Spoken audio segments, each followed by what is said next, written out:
back to the Entrant, where we just don't make you learn, we make you learn better. In this video, we will talk about the case of Navjit Singh Johar versus UOI. And if you want to check out the case in a descriptive manner, please check out the link in the description. तो जो section 377 था IPC का, वो ये कहता था कि whoever voluntarily has carnal intercourse against the order of nature with any man, woman or animal shall be punished with imprisonment for life. अब ये सेक्शन क्या लागू करता था कि किसी भी तरह का सेम सेक्स का sexual intercourse is illegal in terms of law, जिससे कि एलजीबीटी कम्युनिटी की कोई भी एक्ट एक इलीगल एक्ट घोषित किया गया था और उसकी एक बहुत बड़ी सजा भी थी। तो अब जो पेटिशन आई इस केस में, वो ये कह रही थी कि ये सेक्शन हमारे बहुत सारे फंडामेंटल राइट्स को वायलेट करता है, जैसे कि आर्टिकल 14, आर्टिकल 19, आर्टिकल 21 और आर्टिकल 15। और ये एक इनोसेंट ह्यूमन के एक्ट को भी एक क्रिमिनल एक्ट करार दे रहा था।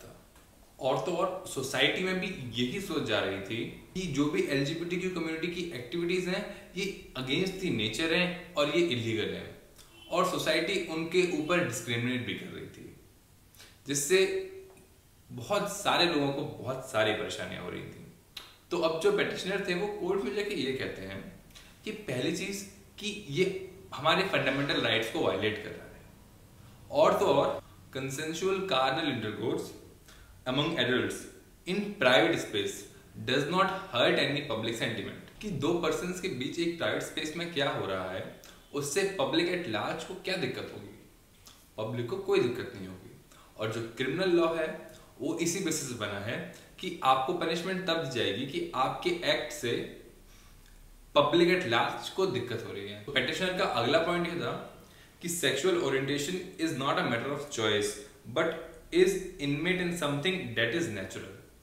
कि अगर कोई मेल एक मेल को पसंद करता है तो ये कोई पर्सनल चॉइस नहीं है कि जिसको आप हाँ या ना कर सकते हैं, it is the nature itself.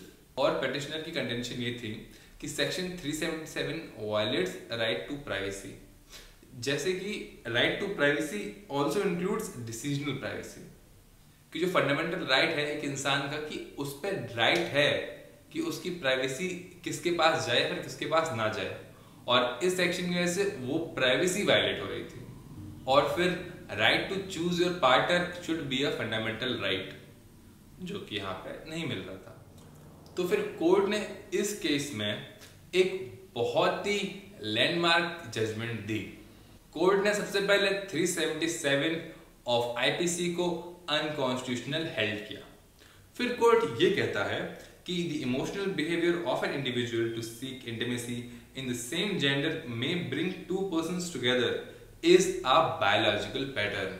तो जो भी रिस्पोंडेंट की कंटेंशन थी कि ये एक बायोलॉजिकल पैटर्न नहीं है, ये उनकी पर्सनल चॉइस है, सुप्रीम कोर्ट ने इसको सरे से खारिज कर दिया। और सुप्रीम कोर्ट ने ये बोला कि homosexuality is neither a mental disorder nor a mental illness.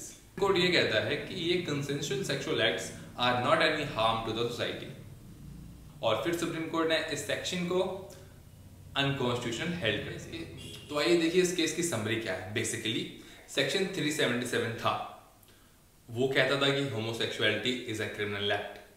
उसके बाद पेटिशनर नवजीत सिंह जोहर, उन्होंने कही कि no, this is not a criminal act but a natural act. फिर इन दोनों के बीच में लड़ाई हुई सुप्रीम कोर्ट ने।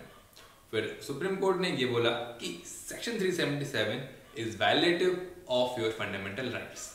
उसके बाद सुप्रीम कोर्ट ने इस सेक्शन को अनकॉन्स्टिट्यूशनल कर दिया और जीत हुई नवजीत सिंह जोहर की। तो उसके बाद से homosexuality is legal in India. तो इस केस में बस इतना ही। I hope you have understood this case and thank you for watching this video.